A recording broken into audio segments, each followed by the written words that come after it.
Hi YouTube, welcome to the Pagan Perspective. This is Wednesday, it's Subs Week, and this is Megan.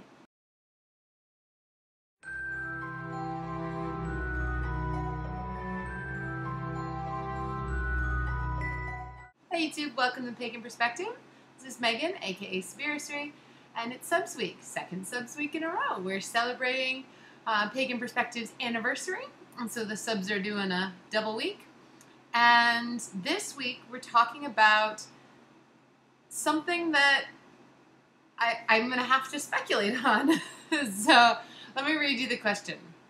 It is, I have found through the years of being a viewer that some of the members of the Pagan Perspective were raised in some way as a Christian, i.e. Mormon, LDS, Catholic, among others. Why do you think there's so many Christians leaving the faith they were raised in for a pagan faith? So, I was not raised Christian. So, as many of you know, I was raised a witch. I'm a hereditary witch. I have never been a Christian, so I was never raised that way. So I'm going to have to talk about why I think other people are leaving the faith. I think that a lot of Christians tend to leave their faith, or any of the Abrahamic faiths, let's just say that, because it's not just Christianity. It's all the traditions that go under Christianity, kind of that Christian umbrella, if you will. And what I have found, for the most part, in my experience with friends and acquaintances and people that I meet at pagan prides and just throughout my entire life, I have met many Abrahamic faith people who are raised that way, converting to paganism or incorporating some sort of paganism into their life. So that's when you get some like Christo witches and things like that, where they incorporate some of the elements while they keep the faith that they were brought up in. So I think that one of the problems that many people who end up converting experience is that Abrahamic faiths tend to be very dogmatic. They tend to really put people in a box, and they tend to be very my way or the highway type thing. And that doesn't work for a lot of people. There are a lot of inconsistencies within the Christian faith, depending on which one or which tradition you follow. And so that's why I see a lot of friends who are raised Christian. They take what they want from Christianity, some of the lessons and things like that, the things that they appreciate, they keep those, and then they replace the other things with pagan aspects because they don't like some of the elements of Christianity. Now, a few of those elements I'll talk about that most of the people I know have not liked and have wanted to go away from in their own practice. The first is the concept of hell, and the idea that if you do something wrong, then you are going to hell for eternity. This bothers a lot of people. It is a very scary notion, especially when it's taught to children. It can be very traumatic, be very fearful. As a therapist, I see this a lot where I have children coming in who are being raised in a very strict Abrahamic faith, and they actually say that they are concerned if they're having a thought about, a girl or a boy in their school, that they're going to go to hell because they've sinned. And it's very difficult. And then I have to have a conversation with the parents about, okay, how would you like me to proceed? Because I need to, A, be respectful of their faith, while at the same time make sure that the parents understand that I'm not a Christian therapist. I am not someone who's going to be a spiritual guide for their child. And so if I'm looking at what's most therapeutically beneficial for the child, I'm going to make sure that that child isn't getting post-traumatic stress disorder over whether or not they're going to go to hell for thinking, a boy or a girl is cute in their class. And so that's really important.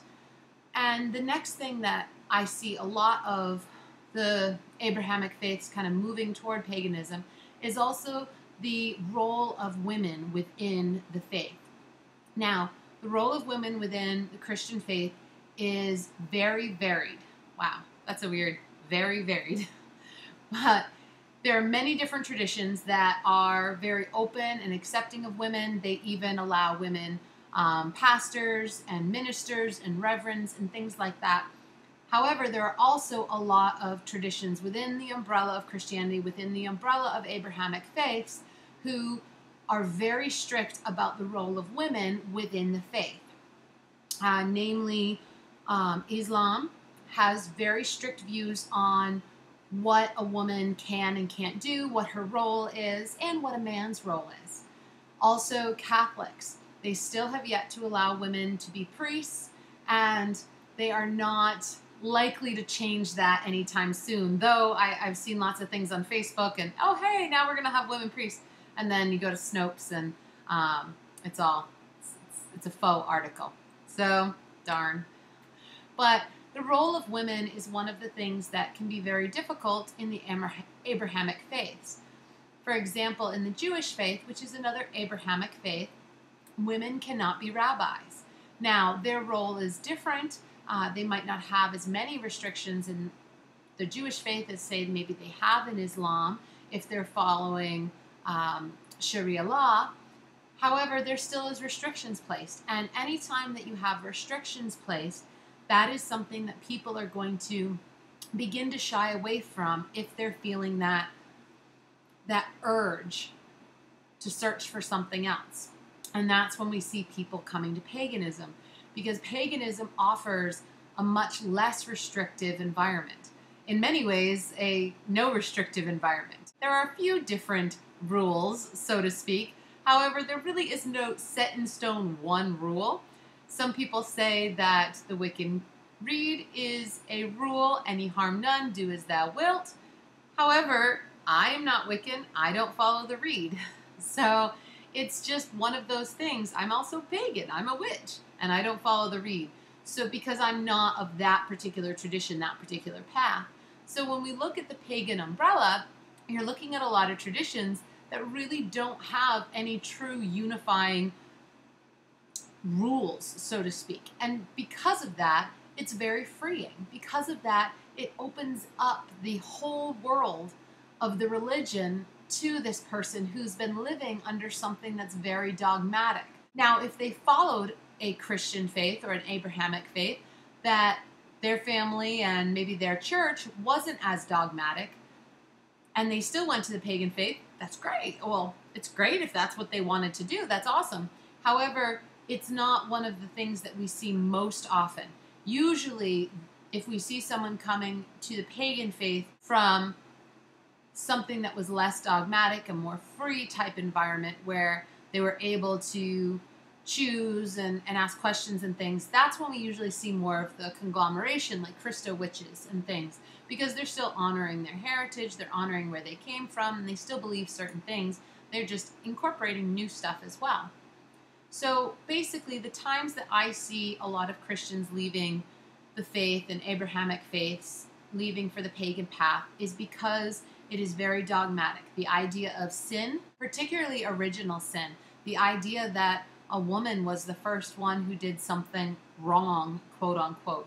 And that can be really damaging for many people. It can be a very hurtful thing for them in their lives, and it can create a lot of stigma. That's not to say that it's for everybody. Some people, it helps them. Some people, it tells them how to live their lives, and they feel more secure knowing that, and they know that for them, Jesus Christ died on the cross for their sins, and everything's okay, and that's wonderful too, and that's the path that they chose, and that's great. And I think that every single path is worthwhile. I think that we definitely need to make sure that people aren't getting hurt.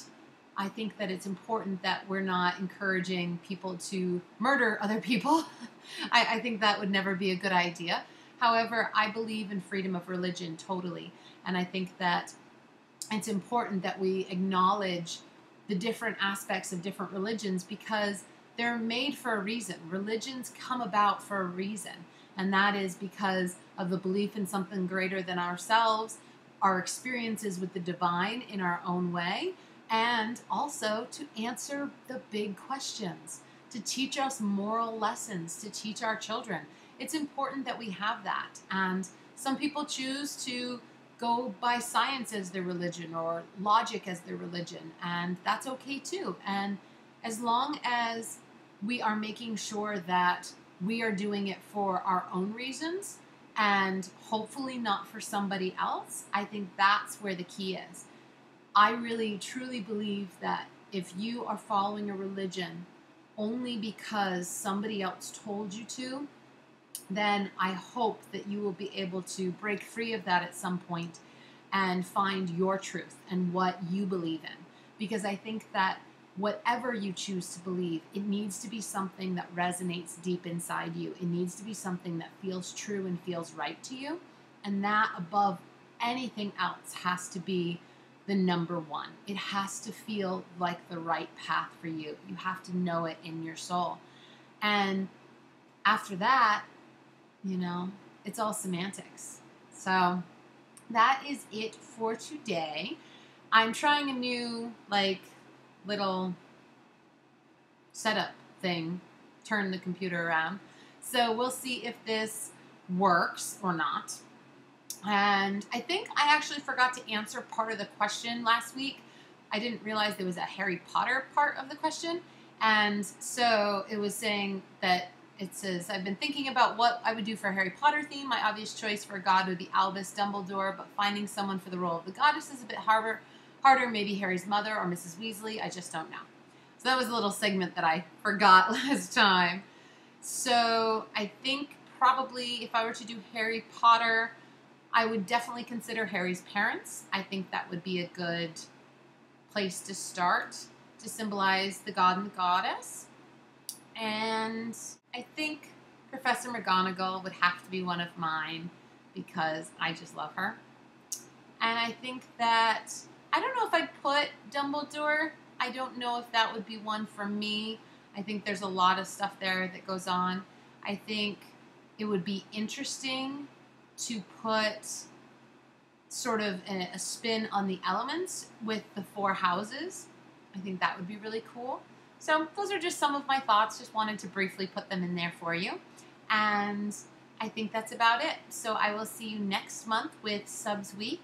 And until then, guys, enjoy what is left of the summer. We're having a little mini heat wave in New England. You can probably hear my air conditioner on in the background. But I'm loving the fact that we have a little bit of heat, and I'm hoping it lasts. But I know fall is just around the corner. Not that fall is not great. I love fall. I absolutely do. But I'm missing the fact that the sun's going down, and that's just, I miss my summer. So keep your fingers crossed for me. 2 years, Hawaii, here I come. We're hoping. All right, guys. So that's it for this week. And as always, blessed be.